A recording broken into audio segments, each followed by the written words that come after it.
Hello ಗೆಳೆಯರೇ, ನಮ್ಮ ಲಾಯಕ್ಸ್ ಪ್ರಸ್ತುತಪಡಿಸುತ್ತಿರುವ ಕನ್ನಡದಲ್ಲಿದ್ದ ಹಿಂದೂ ವಿಶ್ಲೇಷಣೆಗೆ ಸ್ವಾಗತ.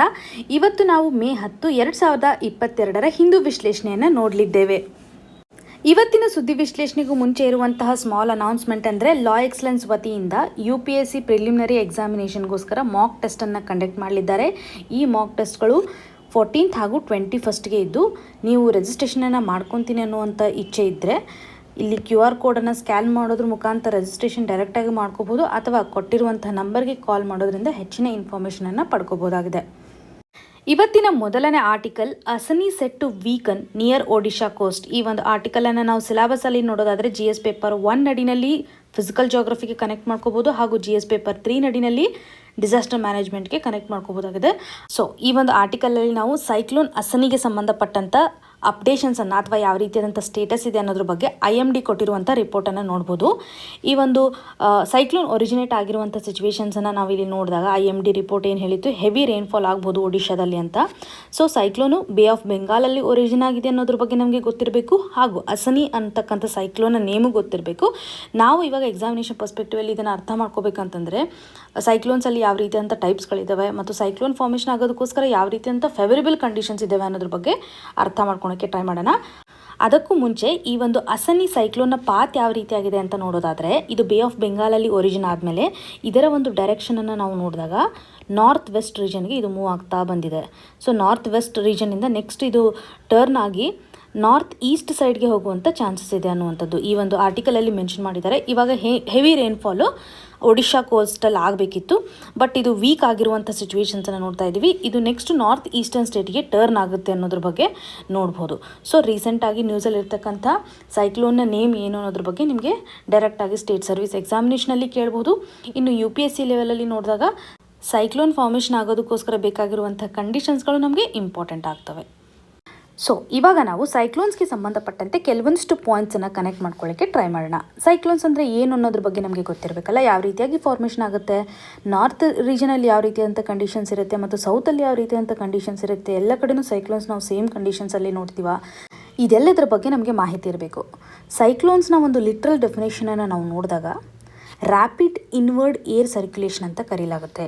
ರ್ಯಾಪಿಡ್ ಇನ್ವರ್ಡ್ ಏರ್ ಸರ್ಕ್ಯುಲೇಷನ್ ಹೇಗಾಗುತ್ತೆ ಅಂತಂದರೆ, ಯಾವಾಗ low pressure area, low atmospheric pressure create ಆಗುತ್ತಲ್ಲ, ಈ ಒಂದು ಸಂದರ್ಭದಲ್ಲಿ ಈ ಒಂದು ಲೋ ಪ್ರೆಷರ್ ಏರಿಯಾನ ಸ್ಟ್ರಾಂಗ್ ಸೆಂಟರ್ ಆಗಿ ಕನೆಕ್ಟ್ ಮಾಡಿಕೊಂಡು ಸುತ್ತಮುತ್ತ ಇರ್ತಕ್ಕಂಥ ಏನು ಮಾಡುತ್ತೆ ಅಂತಂದರೆ ಸ್ಟ್ರಾಂಗ್ ಆಗಿ ಇದರ ರೊಟೇಷನ್ ಆಗ್ತಾ ಇರುವಂಥ ಸಿಚುವೇಶನ್ ಇರುತ್ತೆ. ಸೊ ಇದು ಲೋ ಪ್ರೆಷರನ್ನು ಒಂದು ಸೆಂಟರ್ ಕಂಡೀಷನ್ಸನ್ನು ಇಟ್ಕೊಂಡು ಲಾರ್ಜ್ ಏರ್ ಮಾಸು ಒಂದು ರೊಟೇಟ್ ಆಗ್ತಕ್ಕಂಥ ಸಿಚುವೇಶನ್ಸ್ ಏನು ಕ್ರಿಯೇಟ್ ಆಗುತ್ತಲ್ಲ, ಇದನ್ನು ನಾವು ಸೈಕ್ಲೋನ್ ಅಂತ ಕರಿತೀವಿ. ನಾರ್ಮಲಿ ನಾವು ನೋಡಿರ್ತೀವಿ ಬಿರುಗಾಳಿ ಬರುತ್ತಲ್ಲ, ಅದೇ ಸೈಕ್ಲೋನ್ ಆಗಿರತಕ್ಕಂಥ ಒಂದು ಸಿಚುವೇಶನ್ನು ಇಲ್ಲಿ ನಾವು ಅಬ್ಸರ್ವ್ ಮಾಡ್ಬೋದು. ಸೈಕ್ಲೋನ್ ಪ್ಯಾಟರ್ನ್ ಏನಿರುತ್ತಲ್ಲ, ನಾರ್ದರ್ನ್ ಹೆಮಿಸ್ಪಿಯರಲ್ಲಿ ಇದು ಆ್ಯಂಟಿ ಕ್ಲಾಕ್ ವೈಸ್ ಮೂಮೆಂಟಲ್ಲಿರುತ್ತೆ. ಸೊ ನಾರ್ತ್ ರೀಜನಲ್ಲಿ ಇದು ಆ್ಯಂಟಿ ಕ್ಲಾಕ್ ವೈಸ್ ಆಗಿರ್ತಕ್ಕಂಥ ಕಂಡೀಷನ್ನು, ಇನ್ನು ಸೌತ್ ಹೆಮಿಸ್ಪಿಯರಲ್ಲಿ ನಾವು ನೋಡಿದಾಗ ಕ್ಲಾಕ್ ವೈಸ್ ಆಗಿರ್ತಕ್ಕಂಥ ಸಿಚುವೇಶನ್, ಇವನ್ನ ನಾವು ನೆನ್ಪಿಟ್ಕೋಬೇಕು.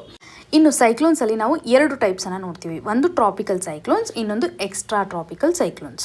ಸೊ ಟ್ರಾಪಿಕಲ್ ಸೈಕ್ಲೋನ್ಸ್ ಎಲ್ಲಿ ಆಗುತ್ತೆ, ಯಾವ ರೀಜನ್ ವೈಸ್ ಆಗುತ್ತೆ ಅಂತಂದರೆ, ಇವಾಗ ಇದು ಇಕ್ವಟೋರಿಯಲ್ ರೀಜನ್. ಈ ರೀಜನ್ನಿಂದ ನಾವು ನಾರ್ತ್ಗೆ ಹೋದರೆ ಟ್ರಾಪಿಕ್ ಆಫ್ ಕ್ಯಾನ್ಸರು 23.5 ಬರುತ್ತೆ. ಇನ್ನು ಸೌತಲ್ಲಿ ಹೋದಾಗ 23.5 ಇದ್ದರೆ ಇದನ್ನು ಟ್ರಾಪಿಕ್ ಆಫ್ ಕ್ಯಾಪ್ರಿಕಾನ್ ಅಂತ. ಈ ಒಂದು ರೀಜನಲ್ಲಿ ನಾವು ಯಾವುದೇ ರೀತಿಯಂಥ ಸೈಕ್ಲೋನ್ಸನ್ನು ನೋಡಿದರೆ ಅದು ಟ್ರಾಪಿಕಲ್ ಸೈಕ್ಲೋನ್ಸ್ ಅನ್ಸ್ಕೊಳ್ಳುತ್ತೆ. ಯಾವಾಗ ಇದರಿಂದ ಹೊರಗಡೆ ಇರತಕ್ಕಂಥ ಸಿಚುವೇಶನ್, ಟೆಂಪ್ರೇಟ್ ರೀಜನ್ ಮತ್ತು ಪೋಲಾರ್ ರೀಜನಲ್ಲಿ ಏನಾದರೂ ನಾವು ಸೈಕ್ಲೋನ್ಸ್ ನೋಡಿದರೆ ಅದು ಎಕ್ಸ್ಟ್ರಾ ಟ್ರಾಪಿಕಲ್ ಸೈಕ್ಲೋನ್ಸ್ ಅಂತ ಅನಿಸ್ಕೊಳ್ಳುತ್ತೆ. ಸೊ ಇವಾಗ ನಾವು ನೋಡ್ತಾ ಇರತಕ್ಕಂಥ ಅಸನಿ ಇದೊಂದು ಟ್ರಾಪಿಕಲ್ ಸೈಕ್ಲೋನ್ ಆಗಿದೆ ಅನ್ನೋದ್ರ ಬಗ್ಗೆ ನಿಮಗೆ ಕ್ಲಿಯರಾಗಿ ಗೊತ್ತಿರಲಿ. ಇನ್ನು ಈ ಒಂದು ಸೈಕ್ಲೋನ್ ಒರಿಜಿನ್ ಆಗಿರ್ತಕ್ಕಂಥ ಕಂಡೀಷನ್ನು ಎಲ್ಲ ರೀಜನಲ್ಲಿ ಸೇಮ್ ಇರುತ್ತೆ, ಆದರೆ ಯಾವ ಓಷನಲ್ಲಿ ಒರಿಜಿನ್ ಆಗುತ್ತೆ ಅದ್ರ ಬೇಸ್ ಮೇಲೆ ನೇಮಿಂಗನ್ನು ಡಿಫ್ರೆಂಟಾಗಿ ಕರೀತಾರೆ. ಫಾರ್ ಎಕ್ಸಾಂಪಲ್, ಇವಾಗ ಇಂಡಿಯನ್ ಓಷನಲ್ಲಿ ಒರಿಜಿನ್ ಆಗಿದೆ ಅಲ್ಲ ಸೈಕ್ಲೋನು, ಇದಕ್ಕೆ ನಾವು ಸೈಕ್ಲೋನ್ ಅಂತಲೇ ನೇಮಿಂಗ್ ಮಾಡ್ತೀವಿ. ಅದೇ ಈ ಒಂದು ಸೈಕ್ಲೋನ್ ಪ್ಯಾಟರ್ನು ವೆಸ್ಟರ್ನ್ ಪೆಸಿಫಿಕ್ ಓಷನಲ್ಲಿ ಅಥವಾ ಸೌತ್ ಚೈನಾ ಸಿ ನಿಯರ್ ಏನಾದರೂ ಆದರೆ ಇದನ್ನು ಟೈಫೂನ್ ಅಂತ ಕರೀಲಾಗುತ್ತೆ. ಮತ್ತು ಇವಾಗ ಅಟ್ಲಾಂಟಿಕ್ ಓಷನ್ ಇರ್ಬೋದು, ಅಥವಾ ಸೆಂಟ್ರಲ್ ಮತ್ತು ಈಸ್ಟರ್ನ್ ಪೆಸಿಫಿಕ್ ಓಷನಲ್ಲಿ ಏನಾದರೂ ಆದರೆ ಇದನ್ನು ಹರಿಕೇನ್ ಅಂತ ಕರೀಲಾಗುತ್ತೆ. ಸೊ ಈ ನೇಮಿಂಗ್ಸ್ಗಳನ್ನು ನಾವು ನೆನ್ಪಿಟ್ಕೋಬೇಕು. ಮತ್ತು ಆಸ್ಟ್ರೇಲಿಯಾ ನಿಯರ್ ಏನಾದರೂ ಆದಾಗ ಇದನ್ನು ವಿಲ್ಲಿ ಅಂತ ಕರೀತಾರೆ. ಸೊ ಈ ರೀತಿಯಾದಂಥ ನೇಮಿಂಗನ್ನು ನಾವು ಮ್ಯಾಚ್ ದ ಫಾಲೋಯಿಂಗಲ್ಲಿ ಕ್ವಶನ್ಸನ್ನು ಎಕ್ಸ್ಪೆಕ್ಟ್ ಮಾಡ್ಬೋದಾಗಿದೆ. ಇನ್ನು ಇಂಪಾರ್ಟೆಂಟ್ಲಿ ಟ್ರಾಪಿಕಲ್ ಸೈಕ್ಲೋನ್ಸ್ ಫಾರ್ಮೇಷನ್ ಆಗೋದಕ್ಕೋಸ್ಕರ ಬೇಕಾಗಿರುವಂಥ ಕಂಡೀಷನ್ಸ್ಗಳು, ಅಥವಾ ಸೈಕ್ಲೋನ್ ಇಂಟೆನ್ಸಿಫೈ ಆಗೋದಕ್ಕೋಸ್ಕರ ಯಾವ ರೀತಿಯಾದಂಥ ಸಿಚುವೇಶನ್ಸ್ ಇರಬೇಕು ಅನ್ನೋದನ್ನು ಅರ್ಥ ಮಾಡ್ಕೊಳೋದಾದರೆ, ಫಸ್ಟ್ ಪಾಯಿಂಟಲ್ಲಿ ನಾವು ಏನು ಅರ್ಥ ಮಾಡ್ಕೋಬೋದು ಅಂತಂದರೆ, ಯಾವಾಗಲೂ ಲೋ ಪ್ರೆಷರ್ ಕ್ರಿಯೇಟ್ ಆಗಬೇಕು ಅಂತಂದರೆ ಇಲ್ಲಿ ಟೆಂಪ್ರೇಚರ್ ಎಷ್ಟಿರಬೇಕು, ಜಾಸ್ತಿ ಇರಬೇಕು ಅಂದಾಗ ಲೋ ಪ್ರೆಷರ್ ಕ್ರಿಯೇಟ್ ಆಗುವಂಥ ಸಿಚುವೇಶನ್ಸ್ ಇರುತ್ತೆ. So temperature is the first criteria. Temperature ಎಷ್ಟಿರಬೇಕು ಅಂತಂದರೆ 27 ಡಿಗ್ರಿ ಸೆಲ್ಸಿಯಸ್ಗಿಂತ ಹೆಚ್ಚಾಗಿರ್ತಕ್ಕಂಥ ಟೆಂಪ್ರೇಚರ್ ಇರಬೇಕು. ಇದು ಮಸ್ಟ್ ಕಂಡೀಷನ್. ಸೊ ಇದು ಸಿ ಸರ್ಫೇಸ್ನ ಒಂದು ಟೆಂಪ್ರೇಚರು ಹೆಚ್ಚಾಗಿ 27ಕಿನ ಮೇಲಿದ್ದರೆ ನಾವು ಸೈಕ್ಲೋನ್ ಫಾರ್ಮೇಷನ್ ಆಗಿರುವಂಥ ಸಿಚುವೇಶನ್ಸನ್ನು ನೋಡ್ಬೋದು. ಇನ್ನು ಸೆಕೆಂಡ್ ಪಾಯಿಂಟಲ್ಲಿ ಕೋರಿಯಾಲಿಸ್ ಫೋರ್ಸು ಸಹ ಇರೋದ್ರಿಂದ ಇವತ್ತು ಸೈಕ್ಲೋನ್ ಫಾರ್ಮೇಷನ್ ಆಗುತ್ತೆ. ಇನ್ನು ಥರ್ಡ್ ಪಾಯಿಂಟ್ ನಡಿನಲ್ಲಿ ಇವತ್ತು ವರ್ಟಿಕಲ್ ವಿಂಡ್ ಸ್ಪೀಡ್ ಏನಿರುತ್ತಲ್ಲ ಅದು ಸ್ಮಾಲ್ ವೇರಿಯೇಷನ್ ಆಗಿರ್ತಕ್ಕಂಥ ಕಂಡೀಷನು. ವರ್ಟಿಕಲ್ ವಿಂಡ್ಗೆ ಸಂಬಂಧಪಟ್ಟಂತೆ ಫಾರ್ ಎಕ್ಸಾಂಪಲ್ ಇವಾಗ ಸೈಕ್ಲೋನ್ ಫಾರ್ಮೇಷನ್ ಆಗಿದೆಯಲ್ಲ, ಇಲ್ಲಿ ನಾವು ಸಾಕಷ್ಟು ಹಂತದಲ್ಲಿ ವಿಂಡ್ನ ಒಂದು ಸ್ಪೀಡ್ ನೋಡ್ತಾ ಇದ್ದೀವಿ. ಸೊ ಇಲ್ಲಿ ಇರ್ತಕ್ಕಂಥ ಒಂದು ಸ್ಪೀಡು ನೆಕ್ಸ್ಟ್ ಲೆವೆಲಲ್ಲಿ ಈ ಎಲ್ಲ ಲೆವೆಲ್ಗಳಲ್ಲಿ ನೋಡಿದಾಗ ಇಲ್ಲಿರ್ತಕ್ಕಂಥ ವೇರಿಯೇಷನು ತುಂಬ ಕಡಿಮೆ ಇರಬೇಕು. ಮ್ಯಾಕ್ಸಿಮಮ್ ಡಿಫ್ರೆನ್ಸ್ ಇರದೇ ಇರುವಂಥ ಕಂಡೀಷನು ಸಹ ಇವತ್ತು ಸೈಕ್ಲೋನನ್ನು ಇಂಟೆನ್ಸಿಫೈ ಮಾಡುವಂಥ ಸಿಚುವೇಶನ್ಸನ್ನು ನಾವು ನೋಡ್ಬೋದಾಗಿದೆ.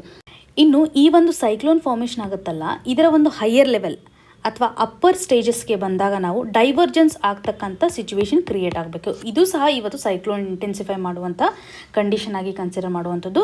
ಇವಾಗ ನಾರ್ಮಲಿ ಸೈಕ್ಲೋನ್ ಫಾರ್ಮೇಷನ್ ಆಗಬೇಕಂತಂದರೆ ಅಲ್ಲಿ ಪ್ರೀ ಎಕ್ಸಿಸ್ಟಿಂಗ್ ಲೋ ಪ್ರೆಷರ್ ಇರಬೇಕು. ಯಾವ ರೀಜನಲ್ಲಿ ಇವತ್ತು ಲೋ ಪ್ರೆಷರ್ ಏರಿಯಾ ಇರುತ್ತಲ್ಲ ಅಲ್ಲಿ ಇಂಟೆನ್ಸಿಫೈ ಆಗ್ತಕ್ಕಂಥ ಸಿಚುವೇಶನು ಅಥವಾ ಟೆಂಪ್ರೇಚರ್ ಇನ್ಕ್ರೀಸ್ ಆಗಿದ್ರೆ ಆಟೋಮೆಟಿಕ್ಕಾಗಿ ಆ ಒಂದು ಏರಿಯಾದಲ್ಲಿ ಇವತ್ತು ಸೈಕ್ಲೋನ್ ಫಾರ್ಮೇಷನ್ ಆಗುತ್ತೆ.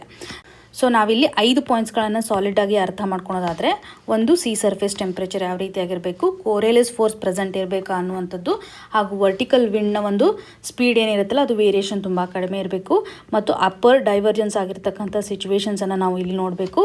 Next pre existing low temperature ಅಥವಾ ಲೋ ಪ್ರೆಷರ್ ಏರಿಯಾ ಇರಬೇಕು ಅನ್ನುವಂಥದ್ದು ನಮಗೆ ಕ್ಲಿಯರಾಗಿ ಗೊತ್ತಿರಬೇಕು. ಈ 5 ಪಾಯಿಂಟ್ಸ್ಗಳಿಂದ 5 ವೇರಿಯೇಷನ್ಸ್ಗಳಿಂದ ಇವತ್ತು ಫೇವರಬಲ್ ಕಂಡೀಷನ್ ಕ್ರಿಯೇಟ್ ಆಗುತ್ತೆ ಮತ್ತು ಸೈಕ್ಲೋನ್ಸ್ಗಳು ಇಂಟೆನ್ಸಿಫೈ ಆಗುತ್ತೆ ಅನ್ನೋದ್ರ ಬಗ್ಗೆ ನಿಮಗೆ ಗೊತ್ತಿರಲಿ. ಇಲ್ಲಿ ನೀವು ಒಂದು ಕ್ವಶನನ್ನು ಕೇಳಬಹುದು, ಕೋರಿಯಾಲಿಸ್ ಫೋರ್ಸ್ ಯಾವ ರೀತಿಯಾಗಿ ಸೈಕ್ಲೋನ್ ಮೇಲೆ ಇನ್ಫ್ಲೂಯೆನ್ಸ್ ಆಗುತ್ತೆ ಅಂತಂದರೆ, ಕೋರಿಯಾಲಿಸ್ ಫೋರ್ಸ್ ಯಾವಾಗ ಕ್ರಿಯೇಟ್ ಆಗುತ್ತೆ, ಅರ್ತ್ನ ಒಂದು ರೊಟೇಷನಿಂದ ಇವತ್ತು ಕೋರಿಯಾಲಿಸ್ ಫೋರ್ಸ್ ಕ್ರಿಯೇಟ್ ಆಗುತ್ತೆ. ಇದೊಂದು ಇನ್ವಿಸಿಬಲ್ ಫೋರ್ಸ್ ಅಂತ ಕರಿತೀವಿ. ಈ ಒಂದು ಇನ್ವಿಸಿಬಲ್ ಫೋರ್ಸೇ ಇವತ್ತು ಸೈಕ್ಲೋನ್ಗಳ ಒಂದು ಡಿಫ್ಲೆಕ್ಷನ್ ಆಗೋದಕ್ಕೋಸ್ಕರ ಬೇಕಾಗಿರುವಂಥ ಕಂಡೀಷನನ್ನು ಕ್ರಿಯೇಟ್ ಮಾಡುತ್ತೆ. ನಾವು ನೋಡಿದ್ವಿ ನಾರ್ತ್ ಹೆಮಿಸ್ಪಿಯರಲ್ಲಿ ಆ್ಯಂಟಿ ಕ್ಲಾಕ್ ವೈಸ್ ಡೈರೆಕ್ಷನ್ ಹೋಗುತ್ತೆ, ಇನ್ನು ಸೌತಲ್ಲಿ ಇವತ್ತು ಕ್ಲಾಕ್ ವೈಸ್ ಡೈರೆಕ್ಷನ್ ಆಗೋದಕ್ಕೋಸ್ಕರ ಬೇಕಾಗಿರುವಂಥ ಒಂದು ಇನಿಷಿಯಲ್ ಫೋರ್ಸನ್ನು ಇದು ಪ್ರೊವೈಡ್ ಮಾಡುತ್ತೆ ಅನ್ನೋದ್ರ ಬಗ್ಗೆ ನಿಮಗೆ ಕ್ಲಿಯರಾಗಿ ಗೊತ್ತಿರಲಿ. ಇವಾಗ ನಿಮಗೆ ಒಂದು ಕ್ವಶನ್ ಅಂತಂದರೆ, ಸೈಕ್ಲೋನ್ಗಳು ಇವತ್ತು ಇಕ್ವಟೋರಿಯಲ್ ರೀಜನಲ್ಲಿ ಫಾರ್ಮೇಷನ್ ಆಗ್ತಾವಾ ಅಂತ ಅನ್ನೋದ್ರ ಬಗ್ಗೆ ಕಮೆಂಟ್ ಸೆಕ್ಷನಲ್ಲಿ ಮೆನ್ಷನ್ ಮಾಡಬೇಕು. ಸ್ಟೇಟ್ಮೆಂಟ್ ವೈಸ್ ಕ್ವಶನ್ಸನ್ನು ಎಕ್ಸ್ಪೆಕ್ಟ್ ಮಾಡ್ಬೋದು ನಾವು. ಹಾಗಾಗಿ ಸೈಕ್ಲೋನ್ಸ್ಗಳು ಇವತ್ತು ಇಕ್ವಟೋರಿಯಲ್ ರೀಜನಲ್ಲಿ ಫಾರ್ಮೇಷನ್ ಆಗ್ತಾವಾ ಇಲ್ವಾ ಅನ್ನೋದನ್ನು ಕಮೆಂಟ್ ಸೆಕ್ಷನಲ್ಲಿ ಮೆನ್ಷನ್ ಮಾಡಬೇಕು. ಒಂದು ವೇಳೆ ಆಗುತ್ತೆ ಅಂದರೆ ಯಾಕೆ ಅನ್ನೋದ್ರ ಬಗ್ಗೆ ರೀಸನ್ ಬರೀರಿ, ಆಗಲ್ಲ ಅಂದ್ರೂ ಸಹ ಯಾಕೆ ಫಾರ್ಮೇಷನ್ ಆಗಲ್ಲ ಅನ್ನೋದ್ರ ಬಗ್ಗೆ ರೀಸನನ್ನು ನೀವು ಕಮೆಂಟ್ ಸೆಕ್ಷನಲ್ಲಿ ಮೆನ್ಷನ್ ಮಾಡಬೇಕು. ಇನ್ನು ಮುಂದಿನ article we will reconsider sedition law centre. ಈ ಒಂದು ಆರ್ಟಿಕಲನ್ನು ನಾವು ಸಿಲೆಬಸ್ಸಲ್ಲಿ ನೋಡೋದಾದರೆ GS ಪೇಪರ್ 2 ನಡಿನಲ್ಲಿ government policies and interventions, fundamental rights, Indian ಕಾನ್ಸ್ಟಿಟ್ಯೂಷನ್ಗೆ ಕನೆಕ್ಟ್ ಮಾಡ್ಕೋಬೋದು, ಹಾಗೂ issues arising out of design and implementation of policies ನಡಿನಲ್ಲಿ ಕನೆಕ್ಟ್ ಮಾಡ್ಕೋಬೋದಾಗಿದೆ. ಸೊ ಈ ಒಂದು ಆರ್ಟಿಕಲಲ್ಲಿರುವಂಥ ಕಂಟೆಕ್ಸ್ಟ್ ಅಂತಂದರೆ, ಇವಾಗ ಸೆಡಿಷನ್ ಲಾಗೆ ಸಂಬಂಧಪಟ್ಟಂತೆ ಸುಪ್ರೀಂ ಕೋರ್ಟು ಗೌರ್ಮೆಂಟಿಗೆ ಎಕ್ಸಾಮಿನ್ ಮಾಡಬೇಕು ಅಂತ ಒಂದು ಡೈರೆಕ್ಷನನ್ನು ಕೊಟ್ಟಿತ್ತು. ಇದಕ್ಕೆ ಮಿನಿಸ್ಟ್ರಿ ಆಫ್ ಹೋಮ್ ಅಫೇರ್ಸ್ ಇವತ್ತು ಎಕ್ಸಾಮಿನೇಷನನ್ನು ಮಾಡ್ತಾ ಇದ್ದೀವಿ ಮತ್ತು ರೀಕನ್ಸಿಡರ್ ಮಾಡ್ತೀವಿ ಅನ್ನುವಂಥ ಡಿಸಿಷನನ್ನು ತಗೊಂಡಿದೆ.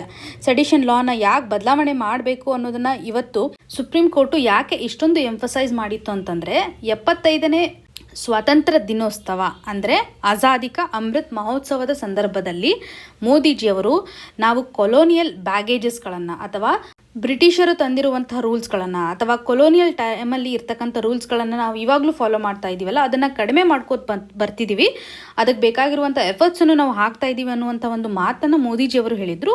ಸೊ ಈ ನಿಟ್ಟಿನಲ್ಲಿ ಸುಪ್ರೀಂ ಕೋರ್ಟ್ ಅವರು ಸಹ ಇದನ್ನು ಸ್ವಲ್ಪ ಫೋಕಸ್ ಮಾಡಿರೋದನ್ನು ಅಥವಾ ಸ್ಟ್ರೆಸ್ ಮಾಡಿರೋದನ್ನು ನಾವು ಇಲ್ಲಿ ಅರ್ಥ ಮಾಡ್ಕೋಬೋದು. ಸೊ ಇವತ್ತು ಸರ್ಕಾರ ಈ ಒಂದು ಸೆಡಿಷನ್ ಲಾನ್ನ ಇವತ್ತು ಸರ್ಕಾರ ಎಕ್ಸಾಮಿನೇಷನ್ ಮಾಡ್ತೀವಿ ಅನ್ನುವಂಥ ಒಂದು ರಿಪ್ಲೈನ ಸುಪ್ರೀಂ ಕೋರ್ಟ್ಗೆ ಕೊಟ್ಟಿರೋದನ್ನು ಆರ್ಟಿಕಲಲ್ಲಿ ಮೆನ್ಷನ್ ಮಾಡಿದ್ದಾರೆ. ಸೊ ಎಕ್ಸಾಮಿನೇಷನ್ ಪರ್ಸ್ಪೆಕ್ಟಿವಲ್ಲಿ ನಾವು ಇವತ್ತು ಅರ್ಥ ಮಾಡ್ಕೋಬೇಕಾಗಿರೋದಂತಂದರೆ, ಸೆಡಿಷನ್ ಲಾ ಇವತ್ತು ಯಾವ ಸ್ಟೇಟಸನ್ನು ಹೊಂದಿದೆ, ಇದರ ಹಿಸ್ಟಾರಿಕಲ್ ಬ್ಯಾಕ್ಗ್ರೌಂಡ್ ಯಾವ ರೀತಿಯಾಗಿದ್ದು ಸ್ಟಾರ್ಟ್ ಆಗಿದೆ ಮತ್ತು ಅದರಲ್ಲಿರ್ತಕ್ಕಂಥ ಕೆಲವೊಂದಿಷ್ಟು ಪ್ರೊವಿಷನ್ಸನ್ನು ಮತ್ತು ಸುಪ್ರೀಂ ಕೋರ್ಟಲ್ಲಿ ಕೆಲವೊಂದಿಷ್ಟು ಜಡ್ಜ್ಮೆಂಟ್ಸನ್ನು ಕೊಟ್ಟಿದ್ದಾರಲ್ಲ ಅದನ್ನು ಸಹ ಅಥವಾ ಡಿಸಿಷನ್ಸನ್ನು ಕೊಟ್ಟಿದ್ದಾರಲ್ಲ ಅದನ್ನು ಸಹ ನಾವಿಲ್ಲಿ ಕನೆಕ್ಟ್ ಮಾಡ್ಕೋಬೋದು. ಸೊ ಮೊದಲು ಸೆಡಿಷನ್ ಯಾವ ರೀತಿಯಾಗಿ ಸ್ಟಾರ್ಟ್ ಆಗುತ್ತೆ ಅಂತಂದರೆ, 17th ಸೆಂಚುರಿನಲ್ಲಿ ಫಸ್ಟ್ ಟೈಮ್ ಸೆಡಿಷನ್ ಅನ್ನುವಂಥ ಒಂದು ಒಪಿನಿಯನನ್ನು ಲಾ ಮೇಕರ್ಸ್ಗಳು ಕೊಡ್ತಾರೆ. ಯಾವಾಗ ಸರ್ಕಾರದ ವಿರುದ್ಧ ಪಬ್ಲಿಕ್ಗಳು ಒಂದು ಅರೋಗಂಟ್ ಆಗಿರ್ತಕ್ಕಂಥ ಒಪಿನಿಯನನ್ನು ಅಥವಾ ಅಗ್ರೆಸಿವ್ ಆಗಿರ್ತಕ್ಕಂಥ ಒಪಿನಿಯನನ್ನು ಕೊಡ್ಲಿಕ್ಕೆ ಸ್ಟಾರ್ಟ್ ಮಾಡ್ತಾರಲ್ಲ, ಈ ಒಂದು ಸಿಚುವೇಶನ್ಸಲ್ಲಿ ಲಾ ಮೇಕರ್ಸ್ನ ಒಂದು ಸಜೆಷನ್ನ ಪ್ರಕಾರ ಈ ಒಂದು ಲಾನ ಇಂಪ್ಲಿಮೆಂಟ್ ಮಾಡಲಾಗುತ್ತೆ. ಯಾಕೆಂದರೆ ಸರ್ಕಾರದ ವಿರುದ್ಧ ಕೇವಲ ಗುಡ್ ಒಪಿನಿಯನ್ ಮಾತ್ರ ಇರಬೇಕು. ಇದರಿಂದ ಇವತ್ತು ಗೌರ್ಮೆಂಟ್ ಇರ್ಬೋದು ಅಥವಾ ಮೊನಾರ್ಕ್ ಇರ್ಬೋದು ಸರ್ವೈವ್ ಆಗುತ್ತೆ. ಹಾಗಾಗಿ ವಿರುದ್ಧ ಹೇಳ್ತಕ್ಕಂಥವರನ್ನು ಇವತ್ತು ನಾವು ಪನಿಷ್ ಮಾಡಬೇಕು ಅಂತ ಈ ಒಂದು ಲಾನ ತರಲಾಗುತ್ತೆ. ಸೊ ಬೇಸಿಕಲಿ ಇದು 17th ಸೆಂಚುರಿನಲ್ಲಿ ಫಸ್ಟ್ ಟೈಮ್ ಲಾ ಮೇಕರ್ಸ್ಗಳು ಒಂದು ಐಡಿಯಾವನ್ನು ಕೊಡ್ತಾರೆ. ಮತ್ತು ನೆಕ್ಸ್ಟು 1837ನಲ್ಲಿ ಫಸ್ಟ್ ಟೈಮ್ ಥಾಮಸ್ ಮ್ಯಾಕ್ಯುಲಿ ಅವರು ಏನು ಮಾಡ್ತಾರೆ, ಈ ಒಂದು ಲಾಗೆ ಸಂಬಂಧಪಟ್ಟಂತೆ ಒಂದು ಡ್ರಾಫ್ಟನ್ನು ರೆಡಿ ಮಾಡ್ತಾರೆ. ಆದರೆ ಈ ಒಂದು ಡ್ರಾಫ್ಟ್ ಏನಿರುತ್ತಲ್ಲ, ಇದನ್ನು 1860ನಲ್ಲಿ ಇರ್ತಕ್ಕಂಥ IPCನಿಂದ ರಿಮೂವ್ ಮಾಡಲಾಗುತ್ತೆ. ಸೊ ಇದನ್ನು ರಿಜೆಕ್ಟ್ ಮಾಡಿಬಿಡ್ತಾರೆ 1860ನಲ್ಲಿ IPC ಅಥವಾ ಇಂಡಿಯನ್ ಪೀನಲ್ ಕೋಡ್ ಕಂಪ್ಲೀಟಾಗಿ ಈ ಒಂದು ಡ್ರಾಫ್ಟನ್ನು ಎಲಿಮಿನೇಟ್ ಮಾಡುತ್ತೆ. ಸೊ ಇಲ್ಲಿ ತನೂ ನಾವು ಯಾವುದೇ ರೀತಿಯಾಗಿ ಸೆಡಿಷನ್ ಲಾನ ನೋಡ್ತಾ ಇಲ್ಲ, ಅಂದರೆ ಪ್ರಾಪರಾಗಿ ಅದೊಂದು ಫ್ರೇಮ್ವರ್ಕ್ ಸಿಕ್ಕಿರ್ತಕ್ಕಂಥ ಕಂಡೀಷನ್ನ ನೋಡ್ತಾ ಇಲ್ಲ. ಬಟ್ 10 years ಲೇಟರ್ 1870ನಲ್ಲಿ ಏನಾಗುತ್ತೆ ಅಂತಂದರೆ ಸರ್ ಜೇಮ್ಸ್ ಸ್ಟಿಫನ್ ಇವ್ರೇನು ಮಾಡ್ತಾರೆ ಅಂತಂದರೆ, ಒಂದು ಸರ್ಕಾರದ ವಿರುದ್ಧ ಏನು ಬ್ಯಾಡ್ ಒಪಿನಿಯನ್ಸ್ಗಳಿರ್ತಾವಲ್ಲ ಅದನ್ನು ಹೆಂಗಾದರೂ ಮಾಡಿ ತಡೆಗಟ್ಟಬೇಕು, ಅದಕ್ಕೊಂದು ಪ್ರಾಪರ್ ಆಗಿರ್ತಕ್ಕಂಥ ನಾವು ಸೆಕ್ಷನನ್ನು ಕ್ರಿಯೇಟ್ ಮಾಡಬೇಕು ಅಂತ IPC ನಡಿನಲ್ಲಿ 124A ಸೆಕ್ಷನನ್ನು ಕ್ರಿಯೇಟ್ ಮಾಡ್ತಾರೆ. ಅಂದರೆ ಸೆಡಿಷನ್ಗೆ ಪ್ರಾಪರ್ ಶೇಪನ್ನು ಕೊಟ್ಟಿರುವಂಥವ್ರು ಅಂತಂದರೆ ಸರ್ ಜೇಮ್ಸ್ ಸ್ಟೆಫನ್. ಈ ಒಂದು ನೇಮನ್ನು ನೆನ್ಪಿಟ್ಕೊಳ್ಳಿ, ಯಾಕೆಂದರೆ ಎಕ್ಸಾಮಿನೇಷನಲ್ಲಿ ಕೇಳಬಹುದು. ಸೊ ಇವಾಗ ಸ್ವತಂತ್ರ ಭಾರತದಲ್ಲಿ ಸೆಡಿಷನ್ ಲಾ ಯಾವ ಕಂಡೀಷನಲ್ಲಿದೆ ಅಂತಂದರೆ, ಇದನ್ನು ಕ್ರೈಮ್ ಆಗಿ ಕನ್ಸಿಡರ್ ಮಾಡ್ತಾರೆ. ಸೆಡಿಷನ್ ಚಾರ್ಜ್ ಮೇಲೆ ಯಾರಾದರೂ ಒಳಗೆ ಹಾಕಿದರೆ ಅವರನ್ನು ಕ್ರಿಮಿನಲ್ ಅಂತ ಕನ್ಸಿಡರ್ ಮಾಡ್ತಾರೆ. ಸೊ ಇವಾಗಲೂ ಸಹ ಈ ಒಂದು ಲಾನ ನಾವು ಫಾಲೋ ಮಾಡ್ತಾ ಇದ್ದೀವಿ ಅನ್ನುವಂಥದ್ದು. ಸೊ ಈ ಆರ್ಟಿಕಲಲ್ಲಿ ನಾವು ನೋಡ್ತಾ ಇದ್ದೀವಿ ಸುಪ್ರೀಂ ಕೋರ್ಟು ಈ ಒಂದು ಲಾನ ರೀಕನ್ಸಿಡರ್ ಮಾಡಬೇಕು ಅನ್ನುವಂಥದ್ದನ್ನು ಎಂಫಸೈಸ್ ಮಾಡಿರೋದು ಎಷ್ಟು ಇಂಪಾರ್ಟೆಂಟು ಅಂತ. ಸೊ ಸೆಡಿಷನ್ ಲಾ ಅಂತನ್ನುವಂಥ ಡೆಫಿನೇಷನನ್ನು ನಾವು ಈ ಒಂದು ಸೆಕ್ಷನ್ 24A ನಡಿನಲ್ಲಿ ಯಾವ ರೀತಿಯಾಗಿ ಕೊಡುತ್ತೆ ಅಂತಂದರೆ, ಯಾವುದೇ ಒಬ್ಬ ವ್ಯಕ್ತಿ ಇವತ್ತು ಸರ್ಕಾರದ ವಿರುದ್ಧ ಒಂದು ಡಿಸ್ಅಫೆಕ್ಷನನ್ನು ತೋರಿಸ್ತಾ ಇದ್ದಾರೆ ಅಥವಾ ಸರ್ಕಾರ ಎಸ್ಟಾಬ್ಲಿಷ್ಮೆಂಟ್ ಮಾಡಿರ್ತಕ್ಕಂಥ ಲಾ ಮೇಲೆ ಕೆಲವೊಂದಿಷ್ಟು ವಿರುದ್ಧವಾಗಿರ್ತಕ್ಕಂಥ ಒಪಿನಿಯನನ್ನು ಕೊಡ್ತಾ ಇದ್ದಾರೆ. ವರ್ಡ್ಗಳ ಮುಖಾಂತರ ಇರ್ಬೋದು ಅಥವಾ ರಿಟನ್ ಇರಬಹುದು ಅಥವಾ ವಿಸಿಬಲ್ ರಿಪ್ರೆಸೆಂಟೇಷನ್, ಏನೋ ಒಂದು ಸೈನ್ ಮಾಡೋದ್ರ ಮುಖಾಂತರ ಯಾವುದೇ ಒಂದು ಮೂಲದಿಂದ ಇವತ್ತು ಸರ್ಕಾರದ ವಿರುದ್ಧವಾಗಿರ್ತಕ್ಕಂಥ ಒಂದು ಹೇಟ್ರೆಡ್ ಸ್ಪೀಚನ್ನು ಮಾಡ್ತಾ ಇದ್ದಾರೆ. ಈ ಒಂದು ಕಂಡೀಷನ್ ಏನಿರ್ಬೋದಲ್ಲ, ಯಾರೇ ಒಂದು ಹೇಳಿರ್ತಕ್ಕಂಥ ಸ್ಪೀಚ್ ಇರ್ಬೋದು, ಇದು ನಮ್ಮ ದೇಶದಲ್ಲಿ ಒಂದು ಗಲಭೆಯನ್ನು ಕ್ರಿಯೇಟ್ ಮಾಡ್ತಕ್ಕಂಥ ಸಿಚುವೇಶನ್ನು ಇರ್ಬೋದು. ಆವಾಗ ಆ ಒಬ್ಬ ವ್ಯಕ್ತಿಯನ್ನು ಇವತ್ತು ಈ ಲಾನ ಮುಖಾಂತರ ಕ್ರಿಮಿನಲ್ ಆಗಿ ಕನ್ಸಿಡರ್ ಮಾಡ್ತಾ ಇದ್ದಾರೆ.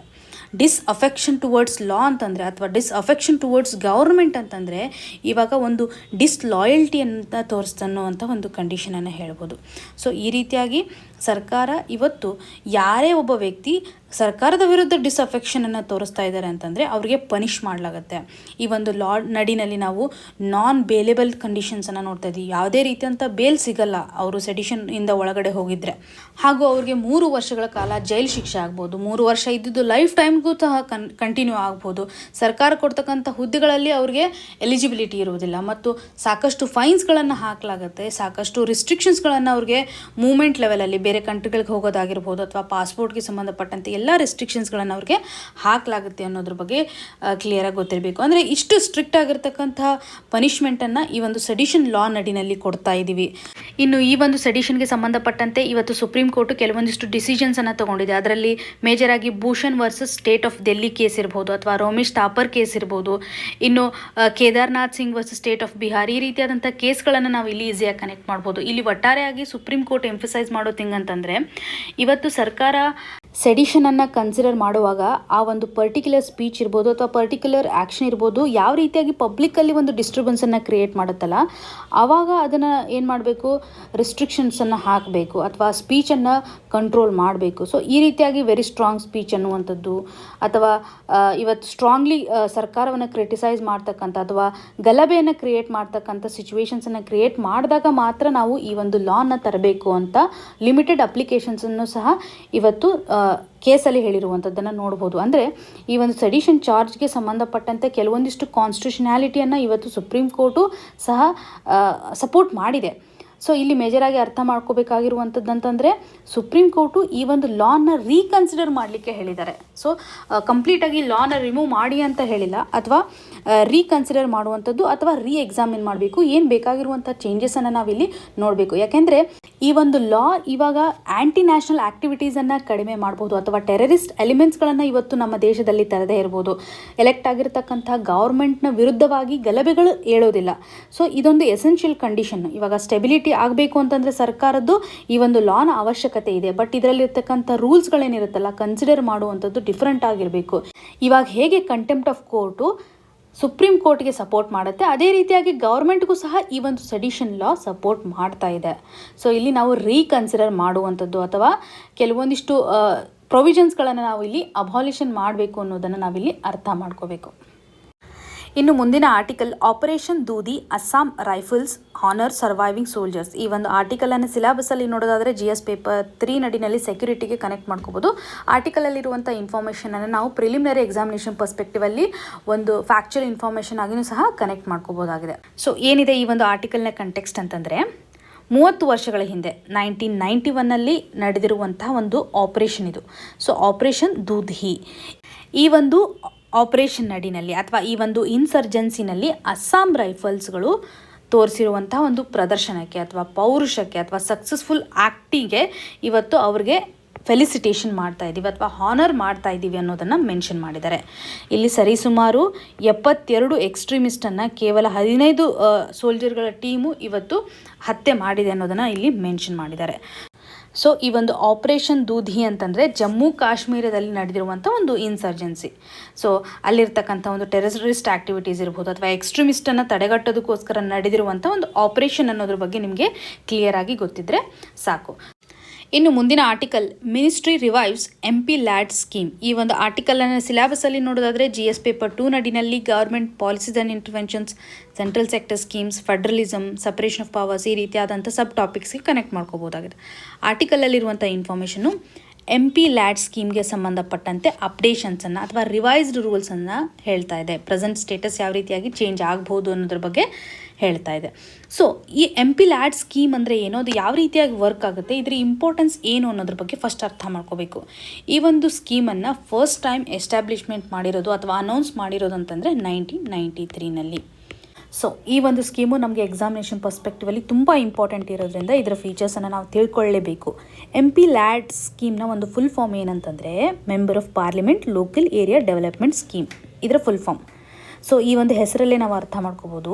MP ಅವರ ಒಂದು ಲೋಕಲ್ ಏರಿಯಾನ ಡೆವಲಪ್ಮೆಂಟ್ ಮಾಡಬೇಕು ಅಂತಂದರೆ ಅಥವಾ ಅವರ ಒಂದು ಕ್ಷೇತ್ರವನ್ನು ಸುಧಾರಣೆ ಮಾಡಬೇಕು, ಡೆವಲಪ್ ಮಾಡಬೇಕು ಅಂತಂದರೆ ಕೆಲವೊಂದಿಷ್ಟು ಇಂಪಾರ್ಟೆಂಟ್ ವರ್ಕ್ಸ್ಗಳನ್ನು ಅವ್ರು ಮಾಡಬೇಕಾಗುತ್ತೆ.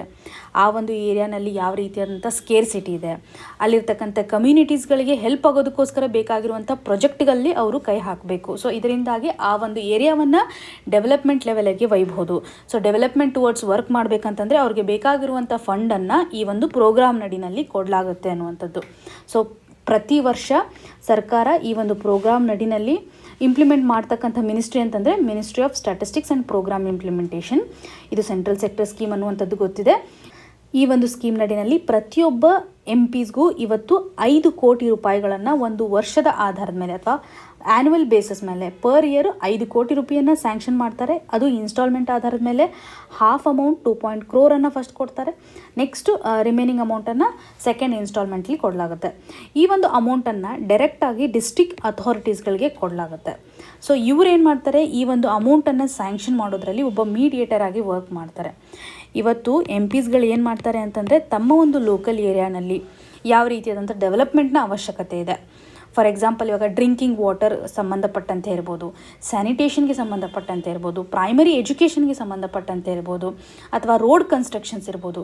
ತಮ್ಮ ಒಂದು ಕಾನ್ಸ್ಟಿಟ್ಯೂಯೆನ್ಸಿನಲ್ಲಿ ಯಾವ ರೀತಿಯಾದಂಥ ಅವಶ್ಯಕತೆ ಇದೆ ಅದರ ಮೇಲೆ ಇವ್ರು ಏನು ಮಾಡ್ತಾರೆ, ಡಿಸ್ಟ್ರಿಕ್ಟ್ ಅಥಾರಿಟೀಸ್ಗಳಿಗೆ ರೆಕಮೆಂಡೇಷನ್ಸನ್ನು ಮಾಡ್ತಾರೆ ಅಥವಾ ಪ್ಲ್ಯಾನ್ ಆಫ್ ಆ್ಯಕ್ಷನ್ಗೆ ಸಂಬಂಧಪಟ್ಟಂಥ ಎಲ್ಲ ಡೀಟೇಲ್ಸ್ಗಳನ್ನು ಕೊಡ್ತಾರೆ.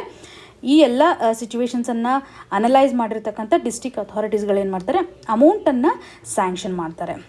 ಹಾಗೂ ಈ ಒಂದು ಪ್ರೋಗ್ರಾಮನ್ನು ಇಂಪ್ಲಿಮೆಂಟ್ ಮಾಡೋದ್ರಲ್ಲಿ ಏಜೆನ್ಸಿಗಳು ಅಥವಾ ಕೆಲವೊಂದಿಷ್ಟು ಜನ ಪ್ರೈವೇಟ್ ಪ್ಲೇಯರ್ಸ್ ಇರ್ತಾರಲ್ಲ ಅವರು ಸಹ ಇಲ್ಲಿ ಅಪ್ಲೈ ಮಾಡ್ಬೋದು. ಇದನ್ನೆಲ್ಲ ಸೆಲೆಕ್ಟ್ ಮಾಡುವಂಥವ್ರು ಡಿಸ್ಟ್ರಿಕ್ಟ್ ಅಥಾರಿಟೀಸ್ಗಳಿರ್ತಾರೆ.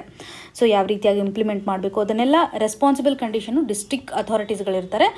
ಹಾಗೂ ಈ ಒಂದು ಪ್ರಾಜೆಕ್ಟ್ಗೆ ಸಂಬಂಧಪಟ್ಟಂತೆ ಯಾವ ಸ್ಟೇಟಸ್ ಇದೆ, ಎಷ್ಟು ಸ್ಯಾಂಕ್ಷನನ್ನು ಮಾಡಿದ್ದಾರೆ, ಯಾವ ಒಂದು ಡೆವಲಪ್ಮೆಂಟ್ ವರ್ಕ್ ಮೇಲೆ MPs ತಮ್ಮ ಲೋಕಲ್ ಏರಿಯಾದಲ್ಲಿ ಮಾಡ್ತಾರೆ, ಇದನ್ನೆಲ್ಲ RTI ಮೂಲಕ ನಾವು ಇನ್ಫಾರ್ಮೇಷನನ್ನು ಪಡ್ಕೋಬೋದು. ಅಥವಾ ಸ್ಟೇಟಸ್ ಏನಿರುತ್ತೆ ನೋಡು, ವರ್ಕಿಗೆ ಸಂಬಂಧಪಟ್ಟಂತೆ, ಫಂಡ್ಸ್ಗೆ ಸಂಬಂಧಪಟ್ಟಂತೆ ಎಲ್ಲ ಸ್ಟೇಟಸ್ಗಳನ್ನು ಪಡ್ಕೋಬೋದು. ಮತ್ತು ಗೌರ್ಮೆಂಟ್ ವೆಬ್ಸೈಟಲ್ಲೂ ಸಹ ಈ ಒಂದು ಇನ್ಫಾರ್ಮೇಷನ್ ಅವೈಲೇಬಲ್ ಇರುತ್ತೆ ಅನ್ನುವಂಥದ್ದು.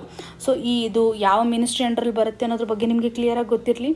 ಸೊ ಇದರಲ್ಲಿ ಏಜೆನ್ಸಿಯನ್ನು ಸೆಲೆಕ್ಟ್ ಮಾಡುವಂಥವ್ರು ಅಥವಾ ಸ್ಯಾಂಕ್ಷನ್ ಮಾಡುವಂಥವರು ಇವರು, ಯಾವ ರೀತಿ ಅಂತ ಡೆವಲಪ್ಮೆಂಟಲ್ ವರ್ಕ್ ನಡೀಬೇಕು ಅನ್ನೋದನ್ನು ಇವತ್ತು ಡಿಸೈಡ್ ಮಾಡುವಂಥವ್ರು MPsಗಳು. ಸೊ ಇಷ್ಟು ಈ ಒಂದು ಪ್ರೋಗ್ರಾಮ್ಗೆ ಸಂಬಂಧಪಟ್ಟಂತೆ ಯಾವ ರೀತಿಯಾದಂಥ ಆಬ್ಜೆಕ್ಟಿವ್ ಇದೆ, ಯಾವ ರೀತಿಯಾಗಿ ವರ್ಕ್ ಆಗುತ್ತೆ ಅಂತ ಗೊತ್ತಾಯ್ತಲ್ಲ.